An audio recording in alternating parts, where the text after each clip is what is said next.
आपने तो 12 वोल्ट का बैटरी देखा होगा, आपके इन्वर्टर में, आपके कार में यही 12 वोल्ट का बैटरी लगा होता है। चाहे कितना ही बड़ा हो, इसका वोल्टेज रेटिंग जो होता है वो 12 वोल्ट ही होता है। इसी को लिया गया है और इसके साथ एक अननोन रेजिस्टेंस है, उसको कनेक्ट कर दिया गया है और हमको उसका वैल्यू ही नहीं पता है। लेकिन हमने जो एक अमीटर लगाया है उसका करंट रीडिंग हमको पता है, तो हमको रेजिस्टेंस का वैल्यू फाइंड आउट करना है। Hello students, welcome back to another session of numerical problem on electricity. I hope आपने पिछला लेक्चर देखा होगा जिसमें हमने 1 to 6 न्यूमेरिकल सॉल्व किए थे। नहीं देखा है तो आपको लिंक आई बटन में मिल जाएगा और मैं डिस्क्रिप्शन में भी लिंक डाल दूंगा। इस सेशन में हम 7 से लेकर 12 तक न्यूमेरिकल सॉल्व करेंगे और उसको समझेंगे भी। तो चलिए बढ़ते हैं। कहीं पढ़ाई रह ना जाए अधूरी, इसलिए सब्सक्राइब करना है ज़रूरी। तो इस सेशन का सबसे पहला क्वेश्चन है क्वेश्चन नंबर 7। ये क्वेश्चन टोटली ओम्स लॉ पे बेस्ड है, जो कि आपको मैंने पिछले लेक्चर में बताया भी था। यहाँ पे वोल्टेज और करंट की रीडिंग हमको पहले से लेकर दी गई है और हमको इन करंट और वोल्टेज की रीडिंग के बीच में ग्राफ को प्लॉट करना है और ग्राफ प्लॉट कर देने के बाद हमको रेजिस्टेंस का भी फाइंड आउट करना है। तो रेजिस्टेंस के लिए हमको फॉर्मूला पता है V/I, तो इस फॉर्मूले की मदद से हम रेजिस्टेंस फाइंड आउट कर लेंगे और ग्राफ कैसे प्लॉट करते हैं वो भी देख लेते हैं। तो इस क्वेश्चन में आप देख रहे हैं कि वोल्टेज और करंट का रीडिंग हमको पहले से नोट है, तो यही चीज़ हम एक बार और कॉपी में अपने नोट कर लेंगे। तो हमने सारे वोल्टेज और करंट की रीडिंग नोट कर ली एज इट इज़। अब इसके बीच में ही हमको ग्राफ प्लॉट करना है। तो ग्राफ जो हमारा है ये देख लीजिए, आपका कुछ ऐसा ड्रॉ होगा। तो इसके लिए हमने क्या किया, जो करंट रीडिंग है उसको एक्स एक्सिस मान लिया, ठीक है, और जो वोल्टेज की रीडिंग है उसको वाई एक्सिस मान लिए, ठीक है। और वाई एक्सिस पे आप देख रहे हैं थोड़े नंबर्स बड़े बड़े हैं, इसलिए हमने 2-2 का गैप रखा है, ठीक है। तो 2-2 के इंटरवल पे ले लिया है और करंट का एक्सिस यानी एक्स एक्सिस जो है हमारा छोटा छोटा है, तो हमने सीधा 1-1 का गैप रखा है और फिर सारे वैल्यूज़ को हमने क्रॉसपॉन्डिंगली पॉइंट पे दे दिया है और आराम से हमारा ग्राफ ड्रॉ हो गया। तो ग्राफ ड्रॉ करना कोई बड़ी बात नहीं है, बहुत ईजी है, आप आराम से ड्रॉ कर सकते हैं। आप ऐसा कुछ आ जाएगा आपका, ठीक है। अब इसमें नेक्स्ट क्वेश्चन क्या बोल रहा है, नेक्स्ट क्वेश्चन बोल रहा है रेजिस्टेंस फाइंड आउट करने के लिए। तो रेजिस्टेंस का फॉर्मूला हमको पता है, R इक्वल टू क्या होता है, V/I होता है, ठीक है। तो हमको यहाँ पे वोल्टेज का भी रीडिंग है, करंट का भी रीडिंग है, तो हम एक और इसमें लाइन ऐड कर लेते हैं। वो क्या होगा हमारा, रेजिस्टेंस का, और हम सारे रेजिस्टेंस की वैल्यूज़ इन दोनों को डिवाइड करके कैलकुलेट कर लेंगे और यहाँ पे लिख देंगे। तो V/I यानी 1.6 डिवाइड बाई 0.5 आप करिए, इन सारे वैल्यूज़ को कीजिए, आपका क्या क्या आ जाएगा, ये आ जाएगा 3.2, ये आ जाएगा 3.4, ये आ जाएगा 3.3, ये आ जाएगा 3.4 और ये आ जाएगा 3.3। तो ये आ गया हमारा सारा रेजिस्टेंस का वैल्यू, ठीक है। लेकिन ये रेजिस्टेंस का वैल्यू सेम नहीं है, तो हमने कितने बार लिया, 1 2 3 4 5, इन 5 का हमें मीन ले लेना है यानी एवरेज लेना है। एवरेज निकालने के लिए क्या करते हैं, इन सबको ऐड कर देते हैं और डिवाइड कर देते हैं टोटल नंबर ऑफ टर्म से। तो 5 है, तो आप सबको ऐड कर लीजिए और फिर डिवाइड कर लीजिएगा, तो आपका R जो है वो लगभग 3.3 ओम आ जाएगा, ठीक है। बस इतना सिंपल क्वेश्चन है ये, आराम से आप बनाइए इसको। तो नेक्स्ट प्रॉब्लम पर बढ़ने से पहले एक छोटा सा प्रॉब्लम है, वो अगर आप सॉल्व कर सकते हैं तो देखिए। अगर आप ये वीडियो मोबाइल या लैपटॉप पे या डेस्कटॉप पे देख रहे हैं तो वहाँ पे एक छोटा सा नीचे में कॉर्नर में बटन होगा कुछ इस टाइप का, उसी में प्रॉब्लम आ रही है, वो किसी से प्रेस हो ही नहीं रहा है। हालांकि आप लोग स्मार्ट हैं, मैं जानता हूँ कि आप ये प्रॉब्लम आराम से सॉल्व कर देंगे। तो ये प्रॉब्लम अगर सॉर्ट आउट हो गया है तो बढ़ते हैं नेक्स्ट प्रॉब्लम पे। तो आ गए हैं हम अपने 8th क्वेश्चन पे। ये क्वेश्चन बड़ा ही इंटरेस्टिंग है। आपने तो 12 वोल्ट का बैटरी देखा होगा, आपके इन्वर्टर में, आपके कार में यही 12 वोल्ट का बैटरी लगा होता है। चाहे कितना ही बड़ा हो, इसका वोल्टेज रेटिंग जो होता है वो 12 वोल्ट ही होता है। इसी को लिया गया है और इसके साथ एक अननोन रेजिस्टेंस है, उसको कनेक्ट कर दिया गया है और हमको उसका वैल्यू ही नहीं पता है। लेकिन हमने जो एक अमीटर लगाया है उसका करंट रीडिंग हमको पता है, तो हमको रेजिस्टेंस का वैल्यू फाइंड आउट करना है। चलिए इसको आराम से कर लेते हैं। तो इस क्वेश्चन में भी हम देख रहे हैं, अपना सबसे पहले हमारा इंपॉर्टेंट काम क्या है, गिवन डेटा लिख लेने का, ठीक है। तो सबसे पहले क्या है, एक 12 वोल्ट का बैटरी आया, तो वोल्टेज कितना हो गया हमारा 12। फिर हमारा क्या है, करंट जो एमीटर नाप रहा है वो कितना नाप रहा है 2.5 मिली एम्पियर। मिली का मतलब क्या होता है? 10 टू द पावर -3। ठीक है, ये बात याद रखिएगा, ये मिली एम्पियर में, इसको एम्पियर में होना चाहिए। ठीक है, तो बाद में हम मल्टीप्लाई कर देंगे इसको किससे? 10 टू द पावर -3 से, तो ये क्या बन जाएगा? एम्पियर में आ जाएगा। और जो अननोन रेजिस्टेंस है उसी का तो वैल्यू फाइंड आउट करना है। तो R इक्वल टू फॉर्मूला क्या होता है? V/I। पिछले क्वेश्चन में ही हमने यूज़ किया है, V/I होता है। तो वोल्टेज हमारा क्या है? 12 और करंट 2.5, लेकिन किस में है? मिली में है ना, तो इसको 10 टू द पावर -3 से मल्टीप्लाई कर दिए। 10 टू द पावर -3 का मतलब क्या होता है? ये होता है 1000 होता है, किस में? 1/1000। तो ये 1/1000 हुआ, तो 1000 कहाँ जाएगा? ऊपर। तो हम इसको लिख सकते हैं 12 इंटू 1000 डिवाइडेड बाई 2.5, और ये पॉइंट अगर हटा दें तो यहाँ पे आ जाएगा। ठीक है, और फिर 25 400 टाइम्स में कट गया, और फिर 12 4 जा क्या हो गया आपका? 4800 ओम। यही तो है अननोन रेजिस्टेंस का वैल्यू। कितना इजी है क्वेश्चन, आप आराम से इसको सॉल्व कर सकते हैं। तो आ गए हम क्वेश्चन नंबर 9 पे। ये बहुत ही कॉन्सेप्चुअल बेस्ड क्वेश्चन है। यहाँ पे आपको बस एक छोटा सा चीज़ समझना है। यहाँ पे डिफरेंट रेजिस्टेंस लिए गए हैं और उन सबको सीरीज़ में कनेक्ट कर दिया गया है। और किसके थ्रू कनेक्ट किया है? एक 9 वोल्ट बैटरी के थ्रू। और पूछ रहा है करंट निकालना है 12 ओम के रेजिस्टेंस के थ्रू। तो आप जानते होंगे कि जब भी रेजिस्टेंस से सीरीज़ में कनेक्ट किए जाते हैं तो जो भी करंट फ्लो कर रहा होता है सर्किट में, वो सारे ईच एंड एवरी रेजिस्टेंस के थ्रू फ्लो कर रहा होता है। इस क्वेश्चन में यहाँ पे करंट 12 ओम के रेजिस्टेंस के थ्रू पूछ रहा है। अगर यहाँ पे 0.3 या 0.4 ओम के भी पूछता तो आप सेम ही रिजल्ट आता, क्योंकि सारे रेजिस्टेंस से सेम करंट ही फ्लो कर रहा होता है। तो चलिए इसको भी आराम से सॉल्व कर लेते हैं। तो इस क्वेश्चन में भी हम जो गिवन डेटा है चुपचाप आराम से लिख लेते हैं। इस बार बैटरी कितने का है? 9 वोल्ट का है। तो V इक्वल टू कितना हो गया? 9 वोल्ट। ठीक है, और रेजिस्टेंस अलग अलग है, तो सारे रेजिस्टेंस हम लिख लेते हैं। 0.2 प्लस 0.3 प्लस 0.4 प्लस 0.5 प्लस 12। क्यों प्लस कर रहा हूँ? क्योंकि सारे सीरीज़ में है। हमको पता है R इक्विवेलेंट जो होगा वो सबका एडिशन होगा, जो कि कितना आ जाएगा हमारा? R इक्विवेलेंट कितना आ जाएगा? 13.4 ओम का। ठीक है, यही आपका आ गया इक्विवेलेंट रेजिस्टेंस, क्योंकि सीरीज़ में है सारे, तो हमने सारे को सीरीज़ में ऐड कर दिए। अब इसमें फाइंड आउट क्या करने कह रहा है? करंट फाइंड आउट करना है। I इक्वल टू क्या है? V/R होता है। ठीक है, वोल्टेज तो हमको पता है ना 9, और डिवाइड किससे करना है? 13.4 से।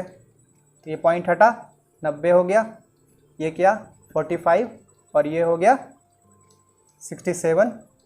तो 45/67 को आप डिवाइड कीजिए तो आपका आ जाएगा समथिंग 0.67 एम्पियर। बस इतना छोटा सा सवाल है, आराम से आप करंट रीडिंग बता सकते हैं। तो आ गए हैं हम क्वेश्चन नंबर 10 पे। ये क्या कह रहा है कि यहाँ पे कुछ रेजिस्टेंसेस लिए गए हैं, उसका वैल्यू है 176 ओम। इनको कनेक्ट किया जाएगा पैरेलल में। कितने किए जाएंगे ये नहीं मालूम, पर कहाँ कनेक्ट किए जाएंगे ये पता है। वोल्टेज सोर्स है 220 वोल्ट, जो कि अपने घर में आता है 220 वोल्ट ही आ रहा होता है, उसी में इन रेजिस्टेंसेस को लगाना है। और जब सर्किट स्विच ऑन किया जाएगा तो उस समय जो करंट ड्रॉ किया जाएगा वो होगा 5 एम्पियर का। तो आपको बताना है कि वो कितने ढेर सारे पैरेलल रेजिस्टेंसेस यूज़ किए गए होंगे 176 ओम के।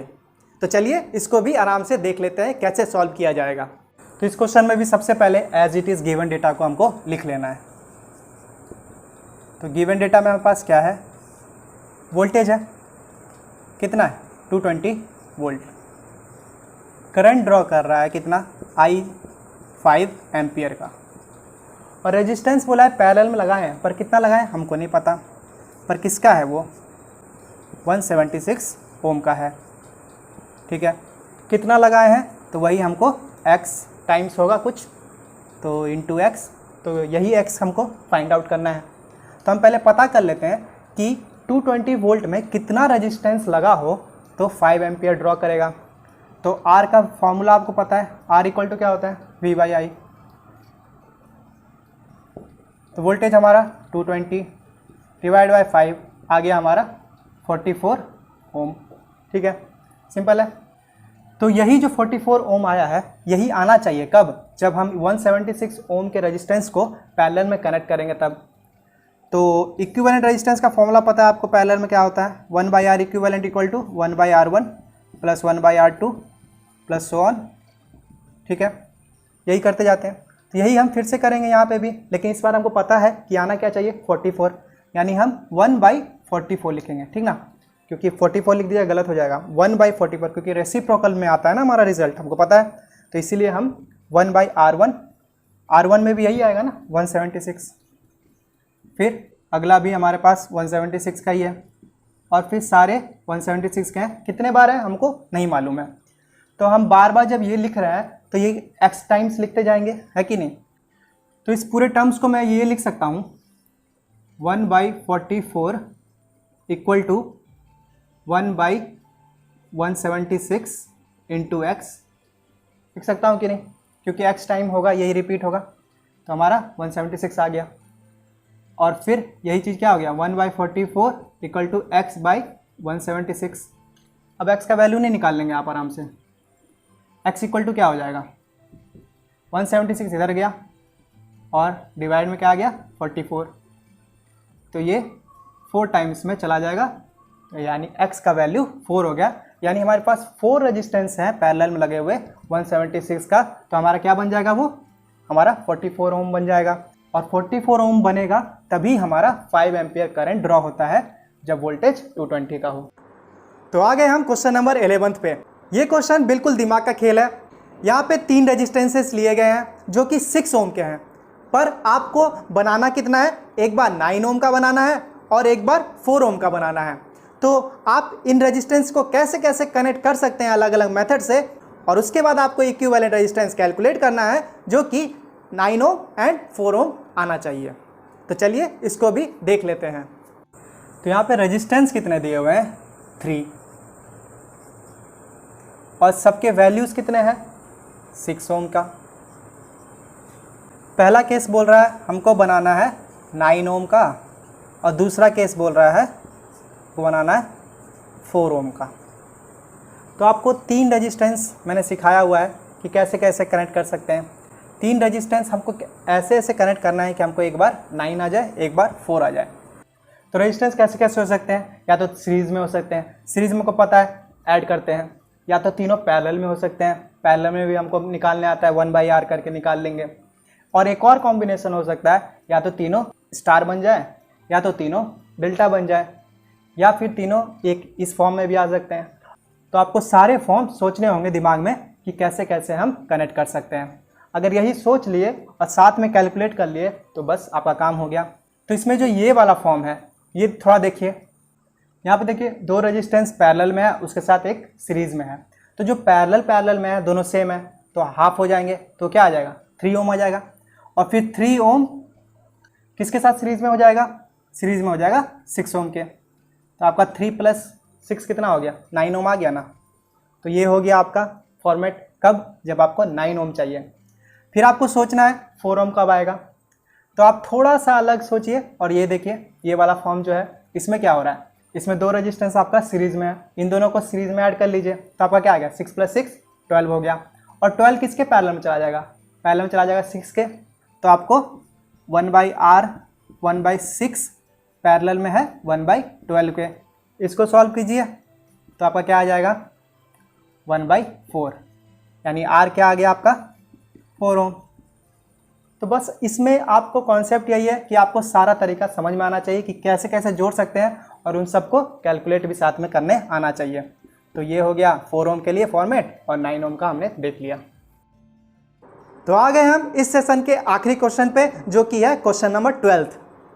तो इस क्वेश्चन में कह रहा है, इस क्वेश्चन में कुछ लैंप्स लिए गए हैं जिनका वाटेज दिया हुआ है कितना 10 वाट, और इनको पैरेलल में कनेक्ट किया जाएगा। और कहाँ कनेक्ट किया जाएगा, तो फिर से 220 वोल्ट जो हमारे घर में आता है उसी में कनेक्ट किया जाएगा। और करंट रीडिंग इस बार भी 5 एम्पियर आना चाहिए। तो ऐसे कंडीशन में कितने लैंप कनेक्ट हो सकते हैं पैरेलल में, यही हमको फाइंड आउट करना है। तो इस क्वेश्चन में भी आराम से हम गिवन डेटा जो है सारा नोट डाउन कर लेंगे। पहले गिवन में क्या है, आपका वोल्टेज है, V इक्वल टू कितना है, 220 वोल्ट है, ठीक है। फिर करंट कितना आ रहा है, I इक्वल टू 5 एम्पियर आ रहा है। और इस बार रेजिस्टेंस नहीं दिया है, इस बार क्या दे दिया, वोल्टेज दे दिया है। वोल्टेज कितना बोला, 10 वाट, ठीक है। एक चीज़ देखिए, इस क्वेश्चन को, क्वेश्चन नंबर 10 जो सॉल्व किया था वो ऑलमोस्ट इसी के तरह सिमिलर है। वहाँ पे रेजिस्टेंस का वैल्यू था, ठीक है, और पूछ रहा था कितने इस टाइप के रेजिस्टेंसेस लगाएंगे तो हमको 5 एम्पियर करंट ड्रॉ होगा 220 वोल्ट से। तो हमने निकाला था वहाँ पे भी रेजिस्टेंस कितना था, रेजिस्टेंस इक्वल टू होता है V बाई I। तो आ गया था हमारा 220 बाई 5 इक्वल टू 44 ओम। तो इस क्वेश्चन में भी यही 44 ही ओम आना है। कब आना है, जब 10 वाट का बल्ब लगाएंगे। पर ये तो रेजिस्टेंस नहीं दिया हुआ है ना, पर हम इससे रेजिस्टेंस फाइंड आउट कर सकते हैं कि नहीं। ये रेटेड कितने वोल्टेज के लिए, 220 वोल्ट के लिए। तो ये 220 वोल्ट के लिए जब रेटेड है तो हमको वोल्टेज के टर्म में रेजिस्टेंस का फॉर्मूला पता है कि नहीं। वोल्टेज इक्वल टू क्या होता है, V स्क्वायर बाई R होता है। यहाँ वोल्टेज पता है, वोल्टेज पता है, रेजिस्टेंस फाइंड करना है। तो R इक्वल टू क्या हो जाएगा हमारा, R इक्वल टू हो जाएगा V स्क्वायर बाई W। तो वोल्टेज कितना है, 220 इंटू 220 डिवाइडेड बाई 10। इसको सॉल्व कीजिएगा, आपका क्या आ जाएगा, R इक्वल टू 4840। तो रेजिस्टेंस का वैल्यू आपको पता चल गया, 4840 आता है। ये सेम क्वेश्चन हो गया कि नहीं उसकी तरह। तो इस बार भी आपको वही चीज़ करना है। इस बार भी 1/R के जगह हमको पता है, हमको 1/44 आना है। और सारे रेजिस्टेंस को हम ऐड करेंगे, और कितने बार करेंगे हमको नहीं पता। तो ये हमारा हो गया। और 1/R कितना लाना है, 44 लाना है आपको, ठीक है। और 1/4840 कितने बार, x टाइम्स। फिर x का वैल्यू आप फाइंड करेंगे, क्या करेंगे, 4840 डिवाइडेड बाई 44। आपका क्या आ जाएगा, यह आ जाएगा 110। तो x का वैल्यू क्या आ गया, 110। यानी 110 बल्ब आप लगाएंगे ना 10 वाट का, तब आपका क्या होगा, 5 एम्पियर करंट ड्रॉ कर रहेगा जब 220 वोल्ट का सप्लाई कनेक्टेड है। तो बाकी के न्यूमेरिकल हम अपने नेक्स्ट पार्ट में सॉल्व करेंगे। तो मिलते हैं नेक्स्ट पार्ट में।